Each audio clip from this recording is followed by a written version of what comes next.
Il y a plusieurs façons d'apprendre des langues étrangères, donc les façons un peu plus classiques, disons, donc avec un formateur en salle de cours. Après, il y a aussi les immersions, donc des séjours linguistiques ou des voyages. Après, il y a aussi des nouvelles technologies donc, qui peuvent aider pour l'apprentissage, donc notamment du e-learning. Et puis, il y a aussi des applications qui sont maintenant sur le marché. On peut le faire en présentiel et aussi à distance. Donc le présentiel, ça peut être des cours individuels, ça peut être des cours en groupe, donc à plusieurs personnes. On fait aussi des cours en entreprise. On peut aussi le faire à distance. Et là, par exemple, pour une de nos langues, la langue des signes, on forme énormément à distance. Donc ça veut dire qu'il y a un formateur qui est attitré, mais les cours se font par webcam. Les avantages du e-learning, c'est qu'on peut le faire quand on veut, où on veut. Donc c'est aussi disponible sur tablette, téléphone portable. Donc il y a vraiment cette souplesse et cette flexibilité. Après, le désavantage, c'est qu'on est souvent en autonomie, tout seul. Et donc il y a moins ce côté correction qu'un formateur peut amener. Après, on voit aussi que ça dépend des personnes. Des personnes sont très motivées par le e-learning, mais on trouve aussi un décrochage. Donc il faut vraiment que la plateforme soit bien animée, soit bien stimulante pour que justement les personnes aient envie de continuer à se motiver soi-même. Donc pour le blended, c'est une solution où on peut avoir donc une plateforme digitale. Donc la plateforme digitale comme le e-learning, ça remplace un petit peu les anciens manuels de cours. Donc ça permet de réviser ce qu'on a vu en cours avec un formateur ou alors de préparer pour le prochain cours. Mais en tout cas, c'est plus guidé avec le formateur qui va donc être là un peu comme un coach sportif au final, quand on est seul dans la salle devant une machine pour courir, il faut vraiment être motivé soi-même pour continuer.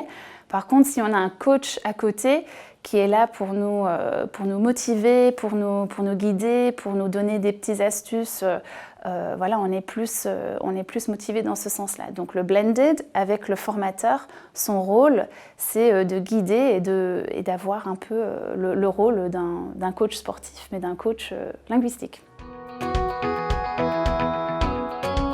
Ce qui est important pour le coach, pour le formateur, pour pouvoir bien guider, c'est aussi d'avoir de la visibilité sur ce que l'apprenant a fait sur la plateforme. Donc c'est là où un LMS est important parce qu'on peut remonter des données, donc par exemple le temps de connexion, les exercices qui ont été effectués, les exercices qui ont été bien effectués ou alors des endroits où il y a encore des lacunes. Donc là, le formateur peut du coup utiliser ces informations-là pour préparer son prochain cours. Par exemple, on voit que quelqu'un a eu peut-être 2 réponses correctes sur 10 pour le past simple, donc en anglais. Le formateur peut dire « Ah ben j'ai vu que tu as encore des problèmes sur ce côté-là, le prochain cours, on va revoir ensemble ce que tu n'as pas compris. » Et donc c'est là où le formateur a le rôle un peu d'un coach pour cette partie correction. Après, par la suite du cours, il peut dire « Ben maintenant qu'on l'a vu ensemble, tu peux refaire ces exercices ou travailler sur d'autres exercices. » Donc c'est comme ça que c'est assez complémentaire. Mon opinion est que du 100% e-learning pour apprendre une langue, ce n'est pas possible. Parce que les langues sont faites pour communiquer avec quelqu'un et donc le côté humain est vraiment très important. Après, voilà, quel est le bon équilibre? Donc certains de nos concurrents proposent beaucoup de e-learning pour très peu de temps en présentiel avec un formateur.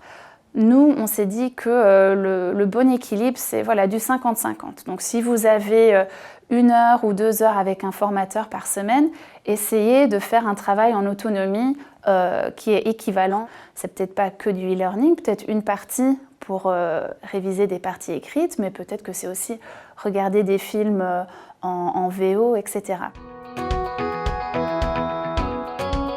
Par exemple, pour la langue des signes, il y a beaucoup de formations qui se font uniquement à distance. Ça veut dire qu'ils ont accès à une plateforme e-learning, où là, on a filmé nos formateurs pour bien montrer les différents signes sous différents angles.